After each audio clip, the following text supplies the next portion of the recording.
Okay students, so as हमने online class में थोड़ा सा डिस्कस किया था इंट्रोडक्शन टू अलजेब्रा। सो यहाँ पर मैं आपको बताना चाहती हूँ why we use algebra, what is the need of it. अभी तक आपने जो भी पढ़ा वो अरिथमेटिक पढ़ा।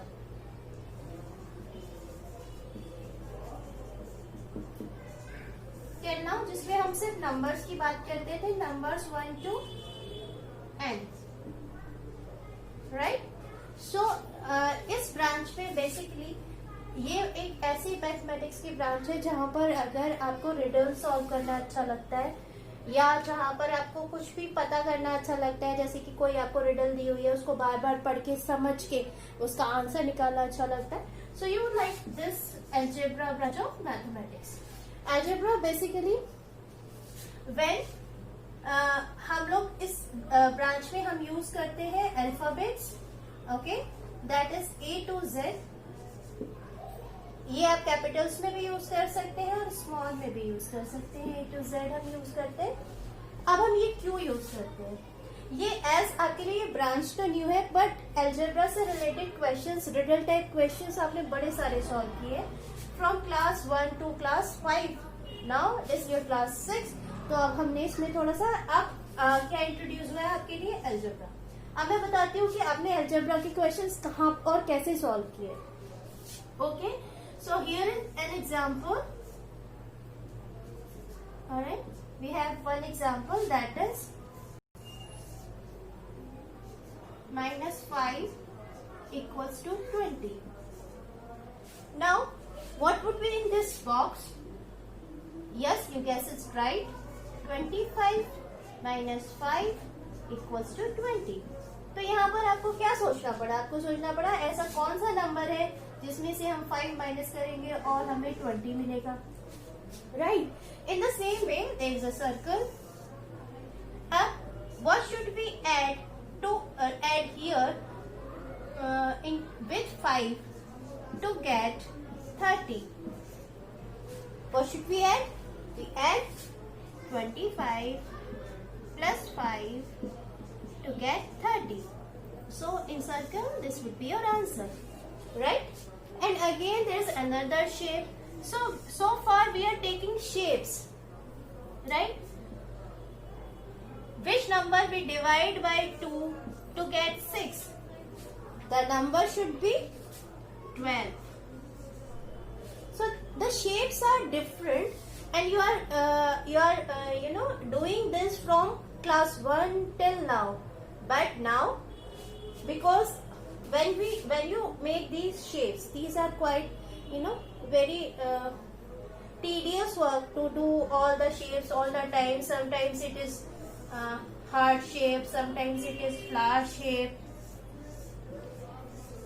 To denote each and every variable, each and every time, it is quite tough. So what all mathematicians do? Instead of that, in place of it, they use literals. In your book, these letters that we use are called literals. Letters from A to Z, they started using small a to Z. If we use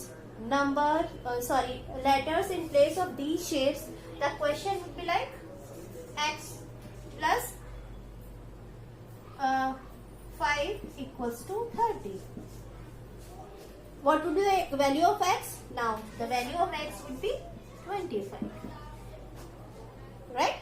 So here we use algebra, and when we use numbers plus letters together to solve some riddle or to solve some questions, then this branch of mathematics is called algebra.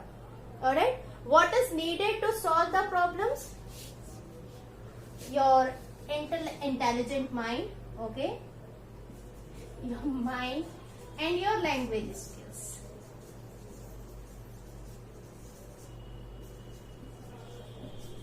Language skills, because जब भी हम कोई riddle solve करते हैं, जब भी हम कोई क्वेश्चन सॉल्व करते हैं, तो उस क्वेश्चन में ही कहीं पर उसका सॉल्यूशन छिपा होता है, और उसको समझने के लिए हमें लैंग्वेज अच्छे से आनी चाहिए. Okay, so this is one thing कि आपकी लैंग्वेज स्किल्स अच्छी होनी चाहिए, जिससे कि आप क्वेश्चन को और अच्छे से समझ पाए और रिडल को या प्रॉब्लम को जल्दी सॉल्व कर पाए. अनदर थिंग, यहाँ पर कई बार वर्ड यूज होगा सम. कई बार ये वर्ड यूज होता है सम. जब भी ये सम वर्ड यूज हो रहा है और जिसके लिए भी यूज हो रहा है उस चीज को सपोज कर लेना है. ओके स्टूडेंट्स, अभी तक मैंने आपको बताया कि हम अलजेब्रा कब यूज करते हैं या हमें क्यों जरूरत पड़ती है. ओके, अब हम पता करने वाले कि अलजेब्रा से रिलेटेड जो भी हम क्वेश्चन है वो हम कैसे करेंगे. बेसिकली मैंने आपको पहले भी बताया था, इसमें लैंग्वेज स्किल्स बहुत ज्यादा यूज होती है. तो इसका क्वेश्चन नंबर 1, एक्सरसाइज नंबर 7.1 का क्वेश्चन नंबर 1 कर रहे हैं हम, जिसमें है right each of the following. ये जो नीचे जितने सम्स दिए हैं यूजिंग, उनको क्या करना है, नंबर, लिटरल्स और साइंस का यूज करके उनको शो करना है. ठीक है, 10 लेस देन x. इसका सॉल्यूशन क्या होगा? सॉल्यूशन होगा 10 मतलब 10 लेस मतलब कम है x से, तो x minus 10. This would be your answer. Alright, now b part कर लेते हैं. b part is 5 times x.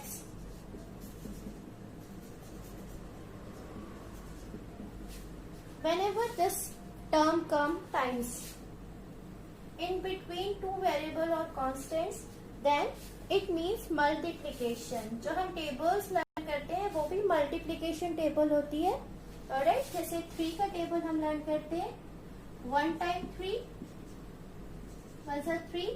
Alright, then 5 times 3 that means 15. Alright, 3 5 15 ऐसे लर्न करते हैं. तो ये जो यहाँ पर है इसको हम ऐसे भी लिख सकते हैं, 3 times 5 और 5 times 3.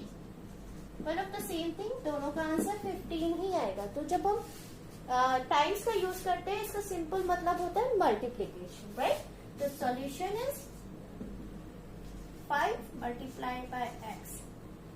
क्लास, यहाँ पर एक चीज का ध्यान रखेंगे, इसको हम इस मल्टीप्लिकेशन साइन को जब हम लिटरल्स और कॉन्स्टेंट्स और वेरिएबल्स का यूज करते हैं, तब हम इस साइन का यूज नहीं करते. इसकी जगह डॉट या सिंपली कुछ भी नहीं लगाते, क्योंकि ये भी एक हमारे एक अल्फाबेट को रिप्रेजेंट करता है. तो जब हम अल्फाबेट्स भी यूज कर रहे हैं और नंबर्स भी यूज कर रहे हैं, तो sometimes it creates confusion.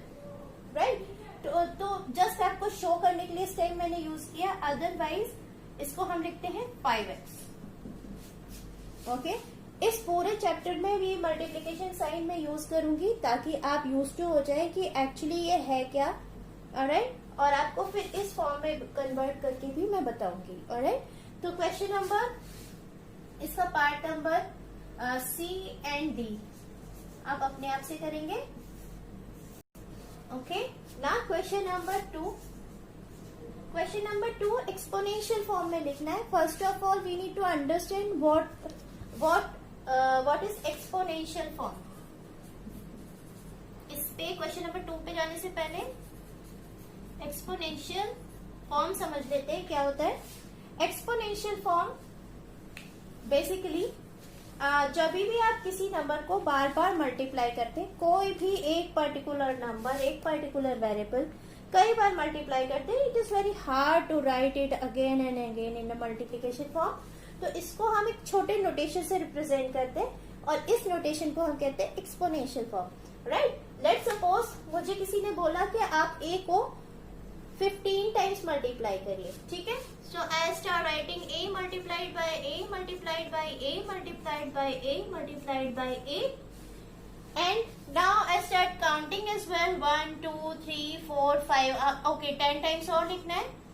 a multiplied by a multiplied by a 15 times. Alright, जैसे मैम एक आपको बड़ा सा लंबा सा लॉन्ग क्वेश्चन लिखने के लिए दे दें और आप फिर थोड़ी देर बाद पूछते हैं मैम ये लॉन्ग क्वेश्चन पूरा लर्न करना है क्या, तभी फुल मार्क्स मिलेंगे. ऐसे ही इस लंबे नोटेशन को लिखने के लिए साइंटिस्ट और मैथमेटिशियंस ने एक छोटा नोटेशन बनाया, क्योंकि इसको बार बार लिखकर कुछ भी एक्सप्लेन करना बहुत इम्पॉसिबल हो जाता है। ठीक है, इवन बहुत सारी चीजें इम्पॉसिबल हो जाती है, कैलकुलेशन इम्पॉसिबल हो जाती है।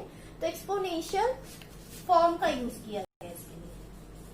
इसको हमने कैसे लिखा, इसको लिखने का अब तरीका है, ये पूरा इक्वल्स टू हो सकता है किस चीज के, a raise to the power how many times it is repeating, जो चीज रिपीट हो रही है उसको लिखा, how many times it is repeating, 15 times.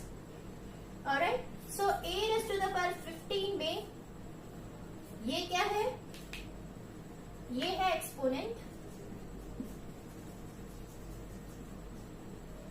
और ये क्या है, ये है बेस। और इस पूरे फॉर्म को हम क्या कहते हैं, exponential form. Alright, I hope you understood all these. Okay, now we are going to do the questions based on it. That is our question number 2. So our question number 2 is,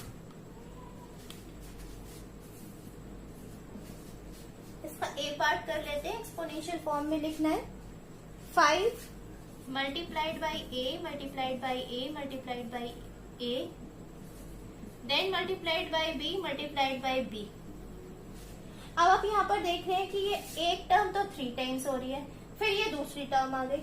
इसको देख के परेशान नहीं होना है, जो term आपको पता है ना, जो टर्म रिपीट बार बार हो रही है उसको हम बेस मान के एक्सपोनेंट, फिर दूसरी टर्म भी रिपीट हो रही है तो इसको भी हम क्या करेंगे, बेस बनाएंगे और एक्सपोनेंशियल, और जो एक्सपोनेंट है वो होगा जो जितनी बार ये रिपीट हो रही है। Okay, so solution is 5 multiplied by 5 तो 1 टाइम ही है, और कोई भी चीज 1 टाइम मल्टीप्लाई होती है तो इसके ऊपर रेज टू द पावर 1 लिखने की जरूरत नहीं है। रेज टू द पावर 1 का मतलब ही वो नंबर 1 टाइम लिखा हुआ माना जाता है, so there is no use of it. So 5 1 time, then a, how many times a is repeating, 1 2 3 times, then b how many times, 2 times, then what will be the answer। हम multiplication sign नहीं लगाते क्योंकि अभी मैं आपको सिखाना start कर रही हूँ, इसलिए मैं लगा रही हूँ। आप जब इससे नेक्स्ट क्लास में आएंगे तो ये मल्टीप्लिकेशन साइन की जगह या तो डॉट होगा या कुछ भी नहीं होगा। Okay, 5 a cube b square, this would be your answer। Alright, so you can on the basis of this explanation you can do question number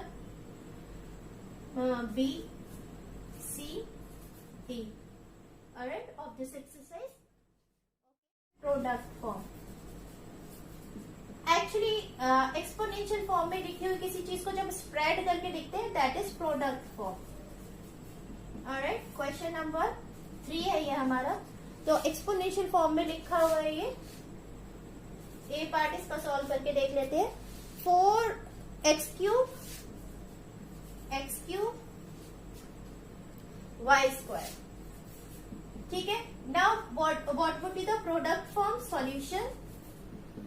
solution में क्या होगा, प्रोडक्ट फॉर्म 4 1 टाइम है, x 3 टाइम है, x multiplied by x multiplied by x, then y how many times, multiplied by y 2 times, and this would be your। alright, इसका एक और question ले लेते हैं ताकि आपको ज्यादा टफ ना लगे। डी पार्ट ले लेती हूँ मैं इसका। Okay, a raise to the power 15, जैसे कि मैंने अभी आपको एक एग्जांपल देते हुए समझाया था। अब इसका सॉल्यूशन क्या होगा, सॉल्यूशन है a multiplied by a multiplied by a multiplied by a multiplied by a multiplied by a, how many times, 15 time, and so on 15 times. I should have tried this. आप लोग पूरा ही लिखिए, अभी आपको इस टाइप का shortcuts नहीं बताती मैं। 1 2 3 4 5 6 7 8 9 10 11 12 13 14 and this is last 15. So this would be our answer. Okay. Alright, बाकी बचे हुए क्वेश्चन आप अपने आप करेंगे। पार्ट नंबर बी एंड सी आप खुद से करने वाले हैं। Now okay class, question number 3 तक हमने कंप्लीट कर लिया है. क्वेश्चन नंबर 4 हम देख लेते हैं एक बार. Question number 4 is Ravi has 10 rupees. Okay, जैसे जैसे क्वेश्चन आगे बढ़ता जाएगा आप साथ साथ इसको सॉल्व करते जाएंगे. तो साथ साथ हम स्टेटमेंट लिखते जाएंगे. क्वेश्चन आप बुक में से कॉपी कर लेंगे. मैं सॉल्यूशन बता रही हूँ आपको. ओके, तो स्टेटमेंट हम फर्स्ट सेंटेंस के साथ ही शुरू कर देंगे. Ravi has 10 rupees. He gave some rupees to Mukul. Let's suppose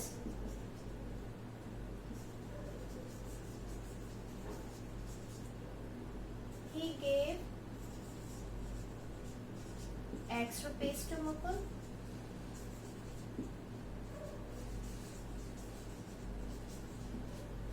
students, जब भी आपके क्वेश्चन में सम लिखा हुआ हो तो सम को हमेशा उसको सपोज कर लिया जाता है. और सपोज क्या करते हैं, हम कोई भी एक वेरिएबल सपोज कर लेते हैं उसकी जगह.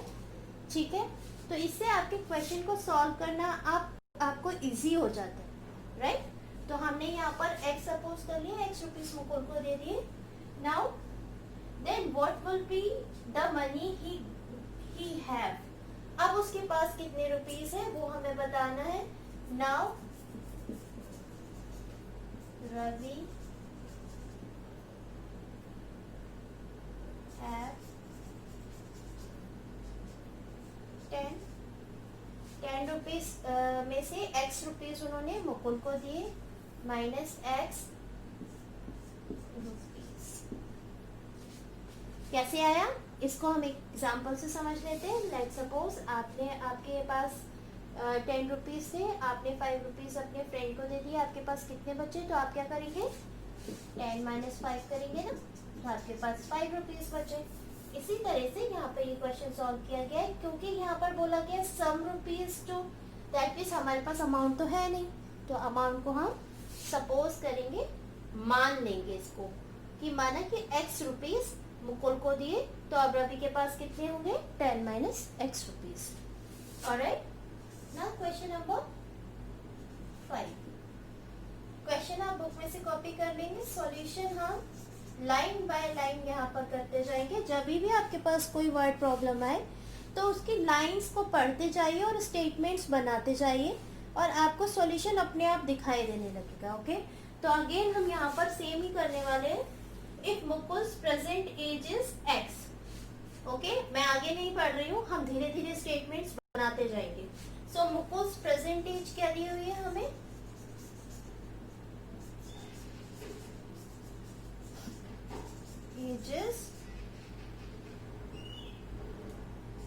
ages equals to x years.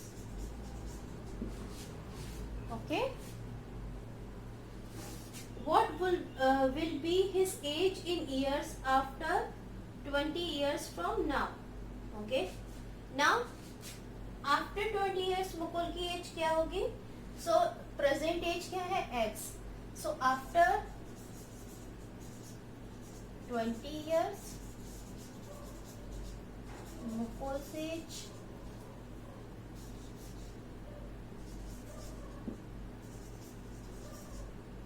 Equals to x.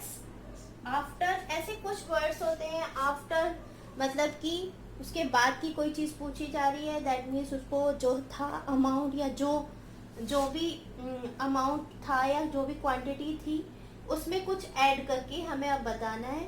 और जब बिफोर पूछा जाएगा तो जो अमाउंट था उससे पहले क्या अमाउंट था या क्वांटिटी थी, तो उसके लिए हमें माइनस करना होता है. तो जब ये आफ्टर आता है तो ये आपको क्लू देता है कि something is adding to the present amount.